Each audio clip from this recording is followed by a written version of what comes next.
Assalamualaikum warahmatullahi wabarakatuh. Perkenalkan kami dari kelompok 2. Kami akan membahas mengenai hukum e-commerce. Di kelompok 2 terdapat 5 anggota. Yang pertama Surya Pratama Surbakti dengan NIM 218.0118. Kemudian ada Fikri Yazdi dengan NIM 218.0137. Yang ketiga ada Juwita Amelia dengan NIM 218.0145. Yang keempat adalah Era Fazira dengan NIM 218.0176. Dan terakhir ada Rahmat Dani Hidayat dengan NIM 218.0149.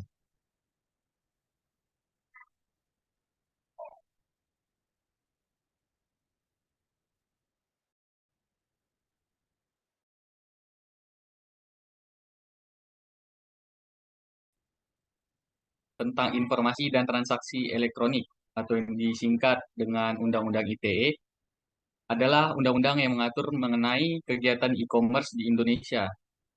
Dalam Undang-Undang ITE, e-commerce diatur sebagai transaksi jual beli barang atau jasa yang dilakukan melalui media elektronik. Kemudian tindak pidana selain Undang-Undang ITE, masih ada beberapa peraturan perundang-undangan lainnya yang terkait dengan e-commerce, seperti Peraturan Menteri Perdagangan Nomor 80 Tahun 2019 tentang penyelenggaraan perdagangan melalui sistem elektronik. Materi selanjutnya akan dibacakan oleh teman saya.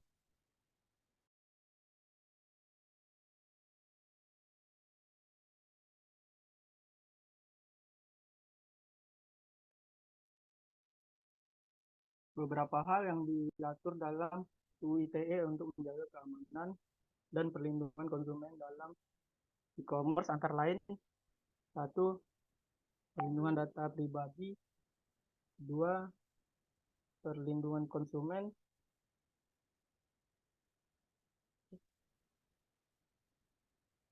tiga, penyelesaian sengketa; empat, tindakan pidana.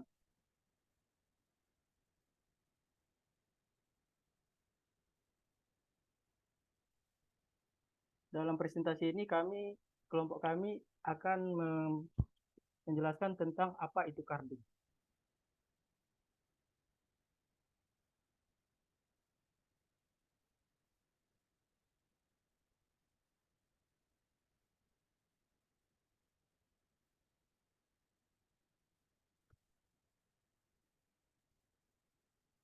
Carding adalah tindakan pencurian informasi kartu kredit atau debit dan penggunanya secara tidak sah untuk melakukan pembelian barang atau jasa. Pelaku carding biasanya menggunakan teknik phishing atau menyebarkan malware untuk mencuri informasi kartu kredit atau debit, termasuk nomor kartu, tanggal kadaluarsa, dan kode CVV atau CVC debit, termasuk nomor kartu. Carder adalah pelaku dari carding yang merupakan pembobolan serta peretasan kartu kredit melalui media internet. Ada yang membeli semacam gift card pembayaran untuk dijual kembali atau menggunakannya untuk transaksi secara online. Carder menggunakan email, banner, atau pop-up window untuk menipu netter ke suatu situs web palsu, di mana netter diminta untuk memberikan informasi pribadinya. Teknik umum yang sering digunakan para carder dalam aksi pencurian adalah membuat situs atau email palsu, atau disebut juga phishing, dengan tujuan memberi informasi nasabah seperti nomor rekening, PIN atau personal identification number atau password. Pelaku kemudian melakukan konfigurasi PIN atau password setelah memperoleh informasi dari nasabah.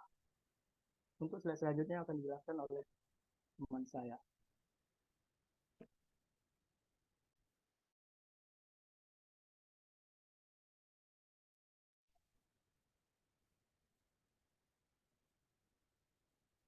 Target Carder yaitu pengguna layanan internet banking atau situs-situs iklan, jejaring sosial, online shopping, dan sejenisnya yang ceroboh dan tidak teliti dalam melakukan transaksi secara online melalui situs internet.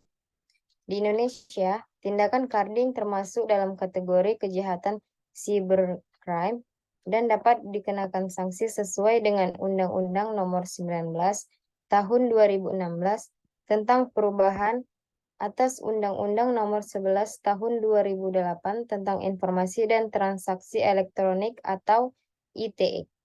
Pasal 30 ayat 1 Undang-Undang ITE menyatakan bahwa setiap orang dilarang dengan sengaja dan tanpa hak mendapatkan, menguasai, mengubah, atau menghapus data elektronik dan dokumen elektronik yang bukan miliknya. Pelanggaran terhadap ketentuan ini dapat dikenakan pidana penjara paling lama 7 tahun atau denda paling banyak 1 miliar rupiah.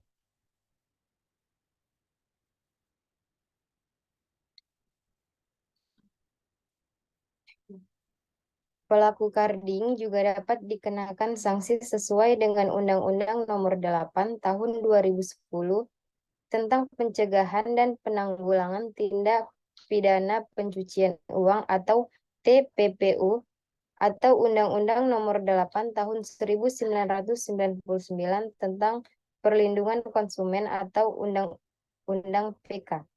Oleh karena itu, tindakan carding merupakan tindakan yang melanggar hukum dan dapat dikenakan sanksi pidana sesuai dengan hukum yang berlaku. Pembahasan selanjutnya akan dibahas oleh teman saya.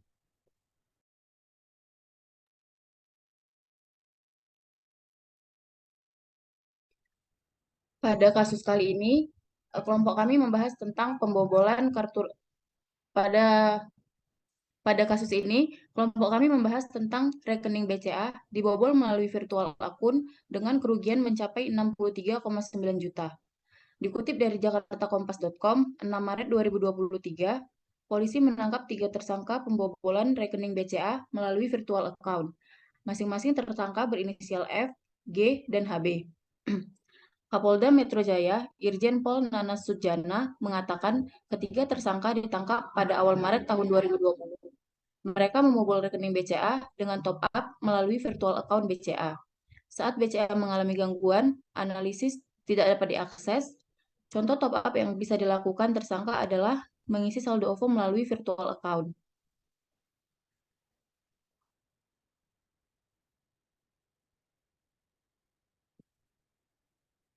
Modus yang dilakukan oleh para pelaku adalah memanfaatkan sistem BCA yang sedang maintenance atau pemeliharaan dengan cara transaksi top up melalui virtual account dengan mobile banking, kata Nana di Polda Metro Jaya, Jakarta Selatan, Jumat 6 Maret 2020. Dalam kesempatan yang sama, Kepala Bidang Humas Polda Metro Jaya, Kombes Yusri Yunus, mengatakan para tersangka mengisi saldo OVO dengan jumlah yang bervariasi, seperti 500.000.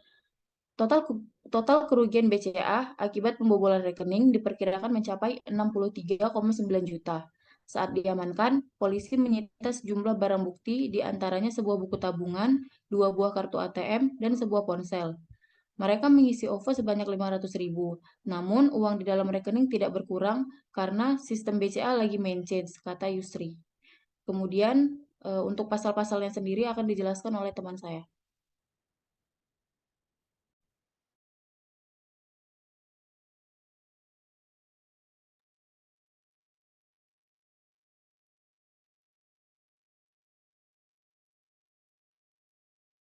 Dari kasus sebelumnya, atas perbuatannya, para tersangka dijerat pasal 362 KUHP tentang pencurian dan atau 372 KUHP tentang penipuan dan atau pasal 85 Undang-Undang RI nomor 3 tahun 2011 tentang transfer dana, ancaman hukumannya adalah 20 tahun penjara. Artikel ini kami ambil dari kompas.com dengan judul rekening BCA dibobol melalui virtual account dengan kerugian mencapai 60 juta rupiah. Untuk selengkapnya bisa dibaca di megapolitan.kompas.com.